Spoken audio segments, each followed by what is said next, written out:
All right, let's see here. What's next on the list? Oh yeah, Days Gone. yeah. So John Garvin, the director on the game Days Gone, said basically the reason the game didn't get a sequel was because nobody bought the original. And in a interview with David Jaff, he said, "If you love a game, buy it at fucking full price. Don't complain if a game doesn't get a sequel." Yeah. Um, I mean, I have a lot to say about this, and I'm torn on it. There's a part of me that understands what he's saying, Mm-hmm. right? Because I've always had the argument about certain aspects of gaming, like if you really support a game like Dark Souls or whatever it is, Mass Effect. Mm-hmm. We all know, or most gamers know, if you buy that game new at full price, you're supporting the developers directly. Just like it's the same concept as buying a Porcupine Tree CD brand new, right? You're supporting the artist more directly that way than you were, or that you are, bootlegging it, or well, you're Sure. not doing it at all that way. But Right. what I'm saying is that there's obviously support that goes when you buy, or goes to the developer when you buy a game at full price. And I think he makes a good point that, he's tired of hearing about people, buying a game for $5 on, PSN or on a sale or free for PS Plus. And I don't really know the intricacies of how much that might hurt a developer. Um, but there's arguments to both sides, and that's what makes this argument or this discussion so difficult to come up with just a sort of final standpoint on it, Mm. because there's too many ways to interpret what is best for the gamer. Because some gamers in this article don't have enough money to buy a game at full price. They have to wait until it's 10. Right. So should they be shunned because they can only afford a game when it drops in, to a sale, even when they love and support the game? This guy is almost saying, well, fuck you, buddy. Come up with the money because that's how you really support it. So that's kind of my piece. I'm sort of torn on it, still thinking about it, but Hmm. that's my initial thoughts. So on, this is as transcribed by VGC. He says, "I do have an opinion on something that your audience may find of interest, and it might piss some of them off." So this guy comes in guns blazing. Yeah. Now, just to be clear, I have not personally listened to this interview. I probably should have before we started discussing it. So I'm trusting the web to be accurate, which is usually a mistake. But anyway, if you love a game, buy it at fucking full price. I can't tell you how many times I've seen gamers say, "Yeah, I got that on sale. I got it through PS Plus, whatever." And see, here's the thing: the main uproar that I've seen from gamers is, okay, yeah, we'll support your game if you release a game that's finished. If you release a game that's not broken, that doesn't require numerous patches to make playable, that Mm. doesn't feel incomplete, that doesn't feel like a cash grab, like we'll support a game at full price if it's worth our money, but not if it's not. And I think that that's important. Yeah, sure.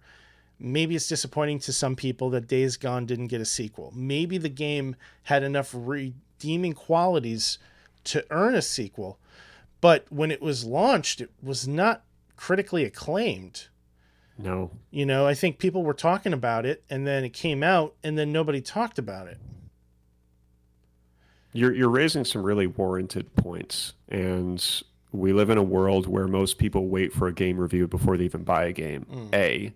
And B, like you said, most folks are now aware that a lot of new games, especially AAA titles, sometimes are running the risk of not being finished when they come out. Right. Cyberpunk is a great example of that. So why would you want to fork out $60 plus on a game that maybe didn't get reviewed well, and you're worried that it's going to need patches day one? Mm-hmm. And Days Gone did not, it did not have a good reception. Right.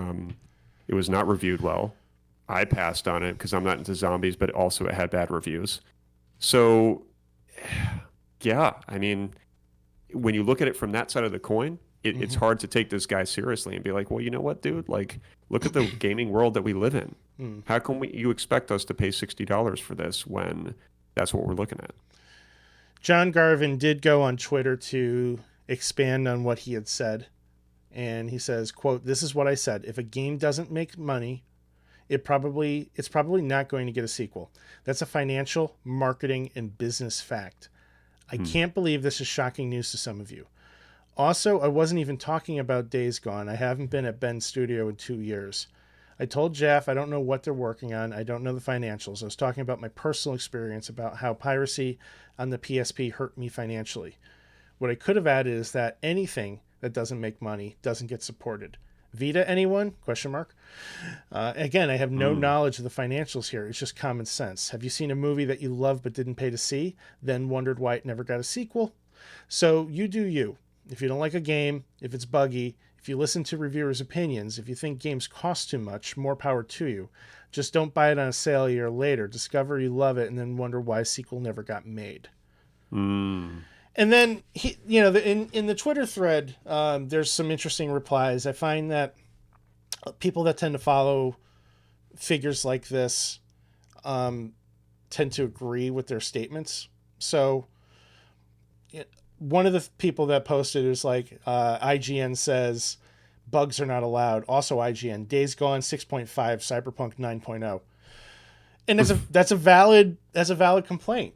Like reviews, the review cycle for Cyberpunk, which is a horribly broken game, was questionable. Hmm. Unfortunately, IGN has been under a target for a while for reviews being um, manipulated and having obligations to give high reviews to certain game franchises for partnerships and whatnot and good press. So there's no doubt that reviews cannot always be trusted.